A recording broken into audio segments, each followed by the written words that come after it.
বারুইপুরে নির্যাতিতার পরিবারের দাবি মেনে সূর্যপুরে যেখানে ঘটনা ঘটেছে ওই এলাকায় তৈরি হচ্ছে নতুন পুলিশ ফাঁড়ি। ইতিমধ্যে বাড়ি চিহ্নিত করে যুদ্ধকালীন তৎপরতায় ফাঁড়ি তৈরির কাজ চলছে। আগামীকাল ফের বারুইপুরে যাচ্ছেন মুখ্যমন্ত্রী, নতুন ফাঁড়ির উদ্বোধনও করবেন। গত রবিবার ব্যাপক তাণ্ডব চলে ক্যাম্পে, ভাঙা হয় দরজা আসবাব। নিরাপত্তা এলাকায় পুলিশ আউটপোস্টের দাবি তুলেছিল নির্যাতিতার পরিবার। সেই দাবি মেনে এখানে পুলিশ ফাঁড়ি তৈরি হচ্ছে, যার উদ্বোধন করবেন মুখ্যমন্ত্রী শুভেন্দু অধিকারী আগামীকাল। জোর কদমে সেই ফাঁড়ি তৈরির কাজ চলছে এবং সরেজমিন করছেন আধিকারিকরা। মুখ্যমন্ত্রী আগামীকাল এই ফাঁড়ির উদ্বোধন করবেন। এলাকার নিরাপত্তার প্রয়োজন রয়েছে, নতুন পুলিশ ফাঁড়ি তৈরি করা হোক, এই আবেদন নির্যাতিতার পরিবারের তরফ থেকে করা হয়েছিল। এবার সেই নতুন পুলিশ ফাঁড়ি, পুলিশ আউটপোস্ট তৈরি হচ্ছে। যেভাবে রবিবার ব্যাপক তাণ্ডব চলে ক্যাম্পে, দরজা আসবাব সমস্ত ভেঙে ফেলা হয়েছিল, এবার পুলিশ আউটপোস্ট আবার তৈরি হচ্ছে, নির্যাতিতার পরিবার দাবি করেছিলেন। ভালো হয়েছে, ওইখানে ভালো সুবিধা, সবাই সুরক্ষিত থাকবে। হ্যাঁ, ভালো হলো অবশ্যই। যে জনসাধারণ যা কিছু প্রবলেম হলো সেটা জানাতে পারবে, বা কার কিছু প্রবলেম হলো সেটাই করতে পারবে, সেটাই তো ভালো, হয়তো দরকার এটা।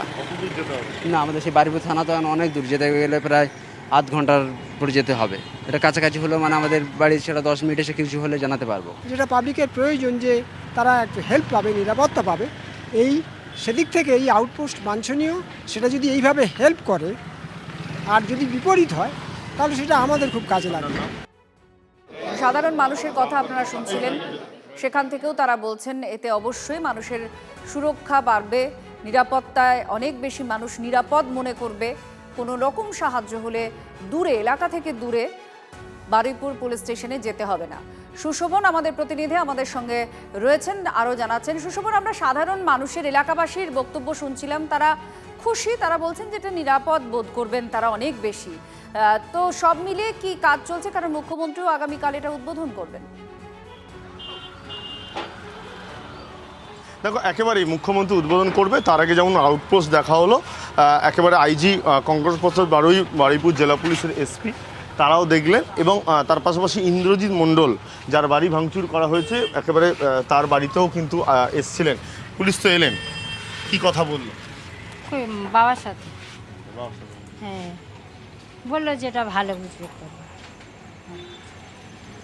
একেবারে দেখো, যে নতুন যে আউটপোস্ট করা হয়েছে তার একটাই কারণ, এর আগের যে আউটপোস্ট সেটা হলো সূর্যপুর থেকে একেবারে 10 কিলোমিটার দূরত্ব হলো বারুইপুর থানা। অর্থাৎ সেক্ষেত্রে অভিযোগ দায়ের করতে হলে সেখানে যেতে হতো, কেন সেখানে অভিযোগ দায়েরের ব্যবস্থা ছিল না। আর একজন সাব ইন্সপেক্টর, বেশ কিছু কনস্টেবল দ্বারা সেটা একেবারে নিয়ন্ত্রিত ছিল। এবারে পুলিশের সংখ্যা বাড়ানো হবে, আইও রুম অর্থাৎ তদন্তকারী অফিসারের জন্য একটি আলাদা করে ঘর থাকবে, মহিলা হেল্প ডেস্ক থাকবে, একেবারে থানার মতোই কিন্তু সাজিয়ে তোলা হচ্ছে, সেটাই কিন্তু একেবারে বলা হচ্ছে। এবং আইজি তিনি নিজেও একথা বললেন। আর ইন্দ্রজিৎ মণ্ডল, তার বাড়িতেও কিন্তু আইজি তিনি ঘুরে গেছেন। মূলত কি একেবারে তারা গতকাল মুখ্যমন্ত্রী আসতে পারেন, তাদের সঙ্গে তারা কথা বলেছেন, এবং কথা বলে মূলত যে পুরো বিষয়টা সেটাই কিন্তু আইজি জানার চেষ্টা করলেন, এবং ইতিমধ্যে কিন্তু দুটি জায়গারই পরিদর্শন করলেন আইজি ও এসপি। ধন্যবাদ সুশোভন, আমাদের প্রতিনিধি ছিলেন সঙ্গে। এই মুহূর্তে বারুইপুরে সূর্যপুরে তৈরি হচ্ছে পুলিশ ফাঁড়ি, তার পর্যবেক্ষণ, তা সরেজমিন করলেন আইজি, আর তার সঙ্গে সঙ্গে কথাও বলছেন।